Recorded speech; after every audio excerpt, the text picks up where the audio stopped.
వాళ్ళలాగా పైరవీల కోసమో కాళ్ళు పట్టుకోవడానికో కేసులను ఎత్తేయించుకోవడానికో మోడీ ముందు మొక్కలిల్లడానికో ఢిల్లీకి వెళ్ళడం లేదు.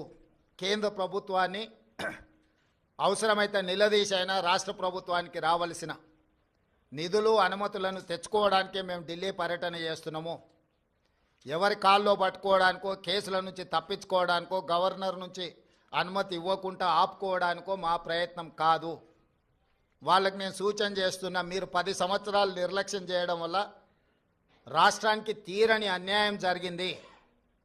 కేంద్ర ప్రభుత్వాన్ని ప్రశ్నించాల్సిన మీరు కేంద్ర ప్రభుత్వంతో అంటగాగి మనకు బయ్యారం ఉక్కు కర్మాగారం కావచ్చు, కాజీపేట రైల్వే కోచ్ ఫ్యాక్టరీ కావచ్చు, ట్రిపుల్ ఐటీలు కావచ్చు, లేకపోతే గిరిజన యూనివర్సిటీ కూడా 10 సంవత్సరాలు ఆలస్యం కావచ్చు, ఎన్టీపీసీ ద్వారా ప్రారంభించాల్సిన 4000 మెగావాట్ల విద్యుత్ అంశం కావచ్చు, బ్యాక్వర్డ్ డిస్ట్రిక్ట్స్ డెవలప్మెంట్ ఫండ్స్ కావచ్చు, బీఆర్జీఎఫ్, ఇట్లాంటివి కూడా చాలా విషయాలలో తెలంగాణ రాష్ట్రానికి 10 సంవత్సరాలలో వేల కోట్ల నష్టం జరిగింది.